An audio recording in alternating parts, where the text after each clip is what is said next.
Hi, this is Greg Andruck, and welcome to another Business Freedom Conversation live stream. Try to do these every month and bring you important topics and information that we think will help you run your business, keep you profitable, keep you happy, and do the things that you want to do. So today we're going to get into the wit and wisdom of hiring employees. I'm not sure there's a whole lot of wisdom or wit anymore, but that's what we're going to cover today. And to start off, I'm going to go over a pie chart from a survey that LinkedIn did late 2021, early 2022. I don't believe they've done another one since. And this was a survey they did of business owners and CEOs, presidents, that kind of thing, as to why they started or bought their business. So here, let's start off, and this will help you understand why I call it. Whoops.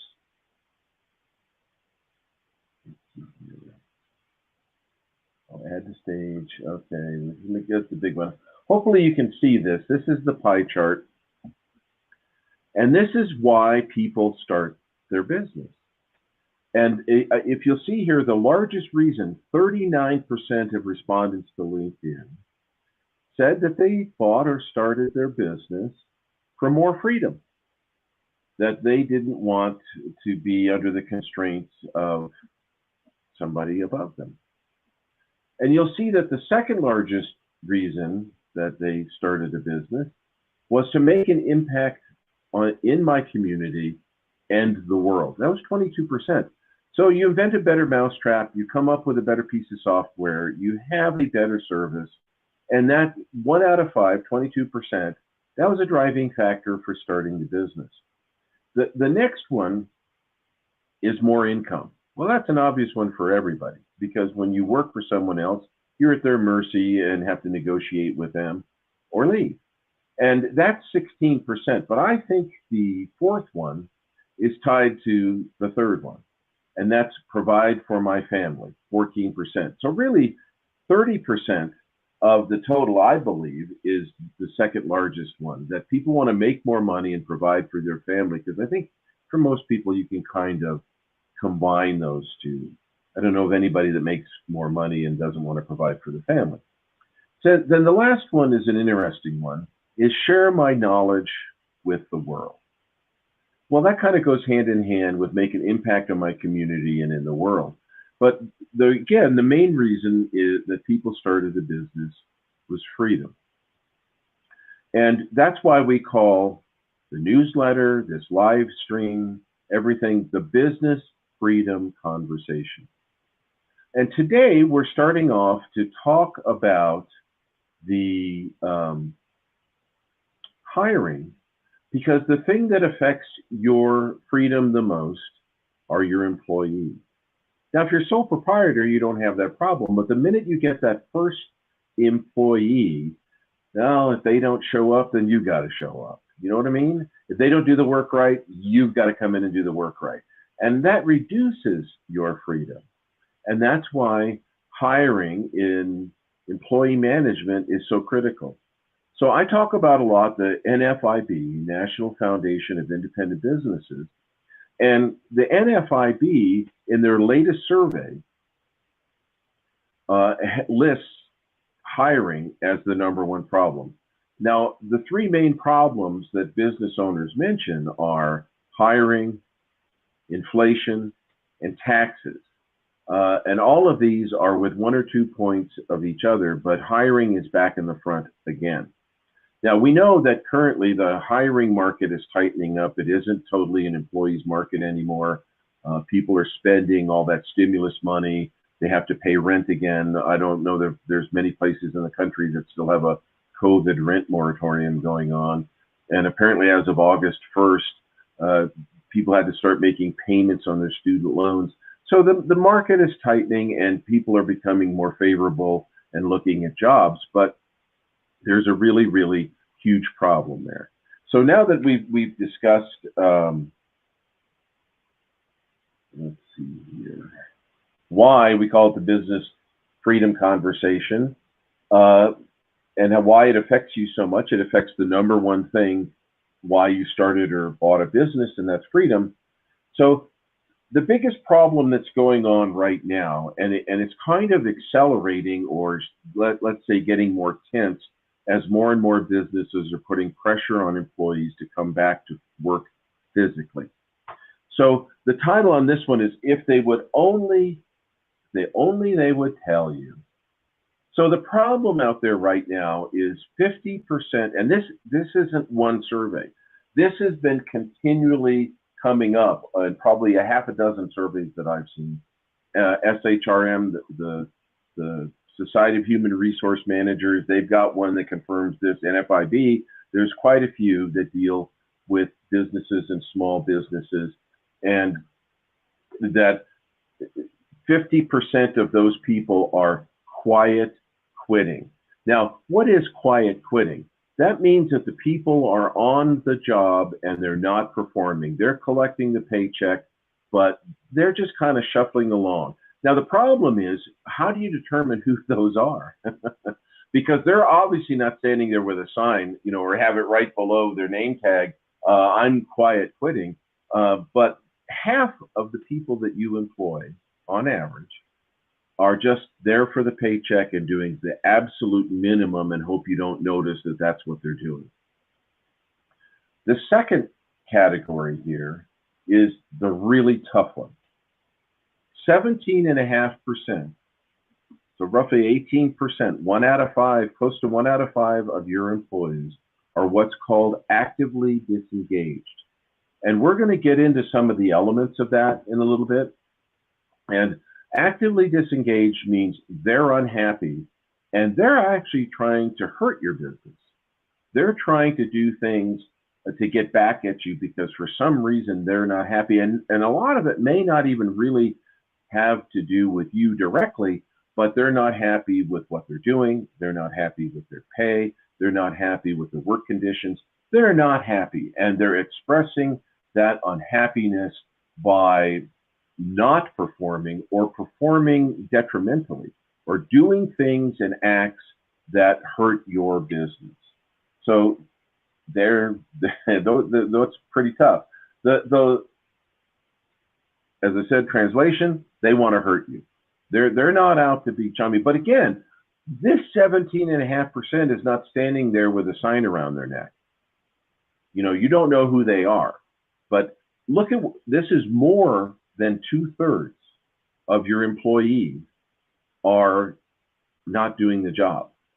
They're occupying space, cashing the paycheck. 50% of your employees are just barely doing the minimum to get by, and 17.5 or 18% of them are actually hurting your business. So this is what we're going to talk about. How to identify them. There's methodologies out there. I have something for you that at the end we'll discuss.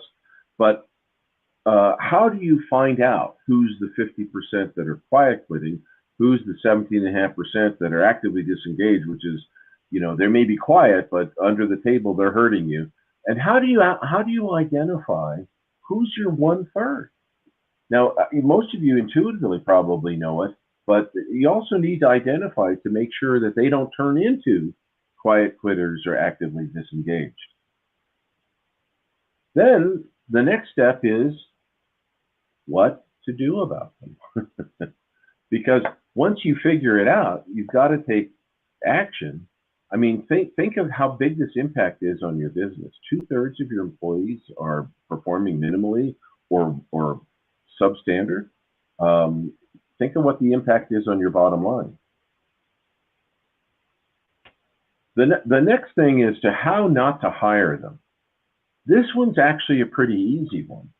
But there's also a problem because around 25% of you are reporting you get no responses to your ads. Now, that's a different thing, and we're going to talk about that at the end here as to what you have to do to solve that problem. But how not to hire them in the first place, is pretty important. And some of the stuff, when you see the solutions to this, it's pretty basic. Learning how to execute on that may take a little bit of effort on your part, but some of the things is to not hire the people that are quiet quitting or actively disengaged, and actually find the people that want to do what you have and are happy with the aspects of the job. Pay, the working conditions is not really that hard. The last thing is to solve that problem that I just mentioned, that 23% last month. The numbers have been bouncing for close to 2 years since the pandemic shut down, and people got all that stimulus money, didn't have to pay rent, got federal assistance to unemployment, didn't have to pay their student loans. All these they didn't want to come to work, and now that's changing, where the response to ads improving. But since the shutdown in the pandemic, so since the second quarter of 2022, so that's now like 18 months, almost 2 years, the percentage of non-response to help wanted ads is running for small businesses around 25%. It varies a point or two every single month, but it's also fairly easy, and it's something that a lot of you may not have thought about that you need to do to fix this problem, but it's really critical that you're aware of it, and it has massive positive results to all aspects of your business once you know what to do to fix this non-response problem. So the thing that you need to do is a skills assessment. And a skills assessment, there are a lot of them out there. I will have it when I post this on LinkedIn, there will be a link there for you to get a free assessment. It's by this company, Capfinity. They've been doing it for more than 20 years. They are the only one, I'm sure you've heard of all these other assessments, but they are the only one that is completely business oriented. And it comes with a lot of other benefits from using their product. But the number one thing that it does related to employees is once you use this tool, you will then find employees that increase your engagement by 36%. So what does that mean? That means instead of having only 33% of your employees actively engaged in doing the work and not trying to hurt you or just shuffle by, you're gonna increase the numbers to more like 50%. So then instead of only 1/3 of your employees doing the job, you're gonna have 50% doing the job the way it's supposed to be. And that's because you use this assessment to hire people that had, but what the assessment also does, it reveals that they want to do the tasks. And this is a critical piece. As I said, I'll describe in detail more what's available, but I'm offering you a free one that comes from Capfinity. It's not from me, it's from them. And we'll get into the details of what it does, but they improves employee productivity and engagement by 36%. It's pretty huge, but it's also pretty simple. You're basically going to find out if people want to and have the skills to do the job that you have. So this is what we're talking about. Look how happy this lady is in the slide. If you simply match the skills to the task, you're going to have a much smaller number of quiet quitters and actively disengaged people. Now, the next two things are related to you and how you go forward. And that's some things. These are the two greatest reasons why people are quiet quitting or just plain old quitting, is that the number one complaint of subordinates or your employees is that they're not given clear direction of what to do. And that's what causes people then just to kind of shut down and shuffle and just do the minimum and wait for the next payday kind of thing. And then the other one is setting expectations. So one, they don't have a clear direction of what they're supposed to do. And number two, their expectations have not been set as to what's on the job. And that expectations things probably comes in to make sure that you have things like written job descriptions, scheduled evaluations, one-on-ones, In other words, you just don't wait to the end of the year and do one humongous evaluation. That you have to have steps in between to keep the communication going, but also to keep the focus on the employees. But that first one is the really critical one. And a strengths assessment and a skills assessment, skills/talent assessment will help you match the skills to the task. And if somebody's doing something they're not good at or don't want to do or don't have the talent for, that's where these problems develop, where you slot somebody in a slot because you need a body and it actually winds up costing you more money. Doing a skills/talent assessment during the hiring process and then during the year cuts turnover by 50%. Now, there's all kinds of studies of what turnover costs you. It's a huge number. And for those of you who have businesses that provide services or manufacture things, you know how real the revenue cut is when you don't have an employee. If you own, say, a pest control company and you don't have somebody to go out and service the homes that are on your contract, you lose money. Well, cutting the turnover improves your revenue, and it's critical. And that's why matching up the talent and the skills to the job and having the right environment and everything will help you cut this turnover, which means you're going to run fewer ads and have fewer problems with not getting a response in the ads. But doing these assessments and knowing what the person is able to do and matching them to that task cuts turnover by 50%. That's a huge number. That's a really big number. Now, this one's interesting. So think about it. Customer satisfaction increases by 44% when you use a skills and talent assessment. And why? Well, because the employee is better. When you have half your employees doing the job instead of 1/3 of your employees doing the job, you're going to have higher quality. It's going to be more efficient. The service is going to be better. It's going to be more reliable. And see that happy face for the customer? That's what happens when the employees know what they're supposed to do, know what their expectations are, and they want to do that because that is their skill or talent. And that's what becomes critical to know that. We may get into a period here if we have a recession where people are going to lie to you that they want to do things or have those skills. And it's important in an employer's market to pick the right person to know that they really want to and they have the skills to do it. Now, in this market, you're kind of happy to get anybody that you can get. And in fact, there's a lot of discussion. There's more and more stories showing up in the business press that more and more businesses are what they're calling employee warehousing. That it was so traumatic over the last 2 years trying to get employees that when you get one, you kind of warehousing and hang on to them rather. You don't hang them, but you hang on to them because it was so hard to get them.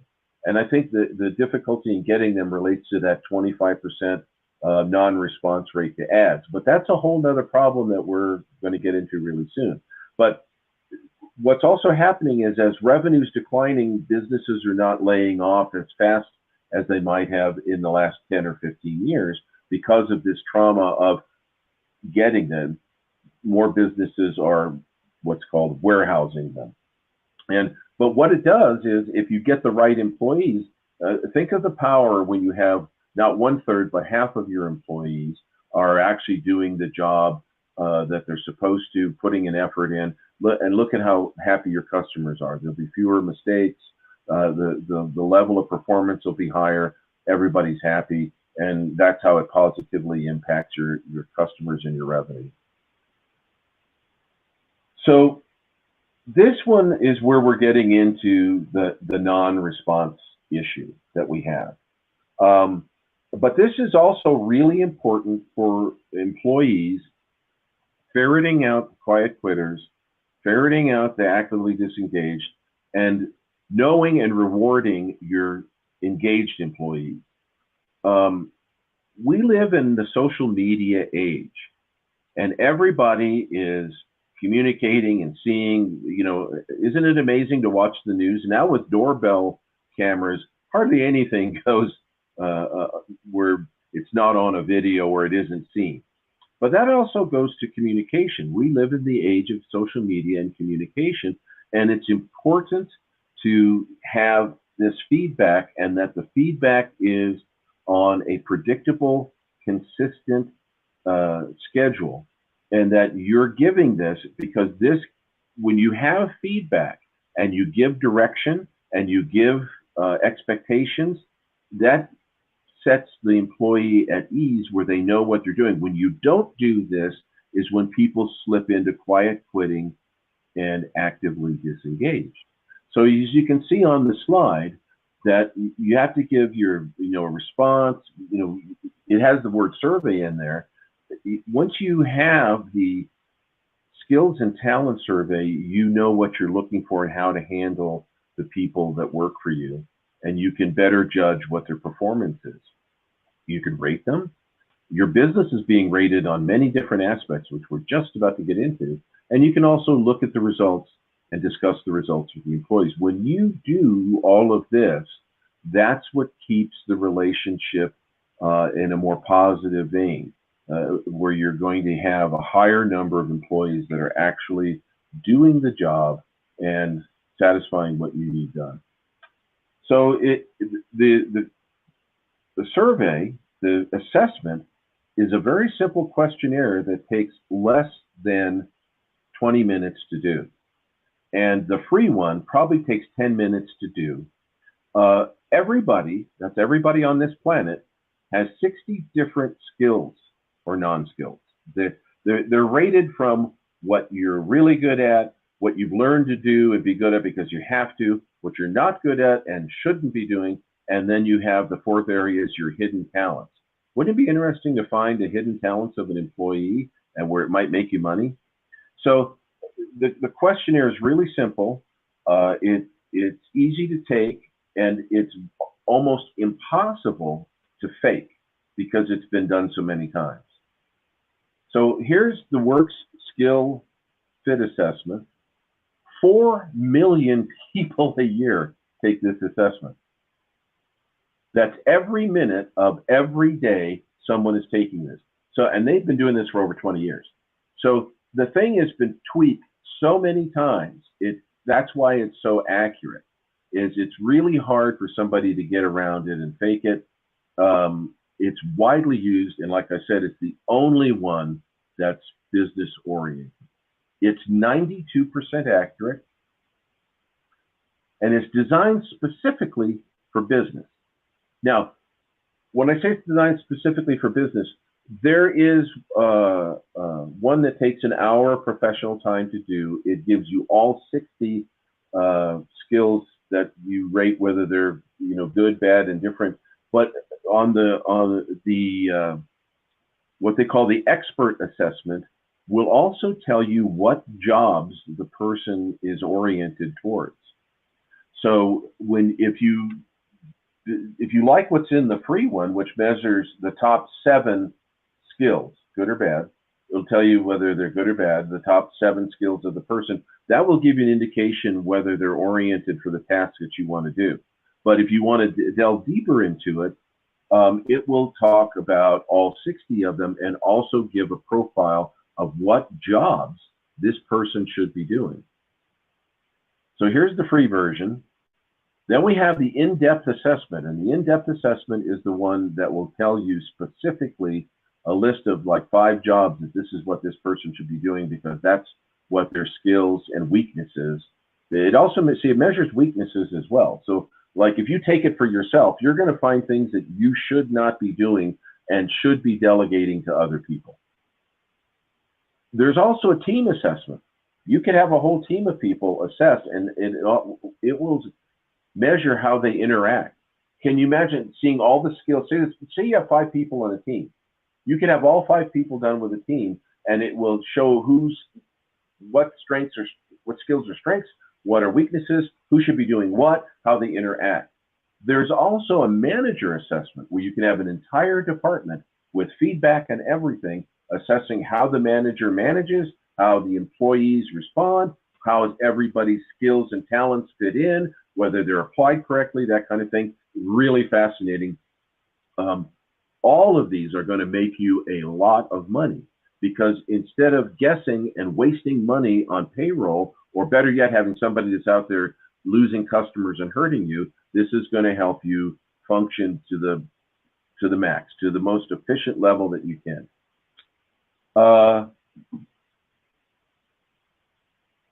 So let's see here. It's the social media age.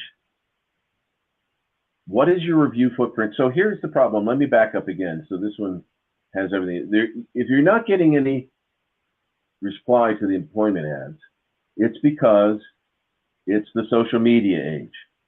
In other words, everybody's plugged into all these boards. If you're ignoring the boards, that's why you're not getting a response. You have to manage your reviews. If you manage your customer reviews, if you do 40% of your customer reviews, you will gain a 50% increase in revenue. It's mind-blowing. I have an expert in this area I can refer you to if you're interested in. I was blown away by the information, but it makes sense, because what happens if you respond to 40% of your reviews, both the positive and the negative ones, in a professional manner, what happens is you're going to recover half of the people that wouldn't do business with you after looking at the reviews. And that's why it's so powerful. So that's what I'm saying. What is your review footprint? If it's in employment, what are you doing on Glassdoor and all of the other ones? Because if you're ignoring them, that's at your peril. You're going to have problems. And you need to respond. And you need around a 40% response to both ones on the job boards and on customer reviews. If you're in a business reviewed by Yelp, there's many other reviews out there, but whatever they are, both for customers and employees, you have to respond. It's the social media age. 32% of job offers are ghosted because the employee looks at the job board reviews at the end of the process when you offer them the job. And if the reviews are negative, you'll never hear from them again. 32% of job offers are ghosted because the person looks at the reviews and decides no on the back end. That's why it's critical for you, particularly if you're not getting responses to your ads, to manage your footprint.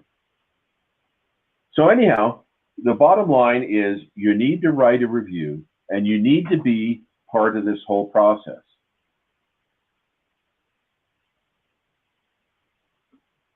So I'm back. That in a nutshell summarizes what you need to do to improve your employee situation, where you're getting, shall we say, more bang for the buck, where you're getting more effort out of your employees and can identify and eliminate the ones that are unhappy and hurting your business. You may even be able to turn them around. Now, when this video is posted on LinkedIn, which it will be in about an hour, I'm going to put the link for you to get the free skills talent assessment. And once you get that, then we'll arrange for it to be delivered. It's not done by me. It's done by this company, Capfinity. And you're going to find it mind-blowing, and it'll probably open the door for you to use the other ones. Now, they're not expensive.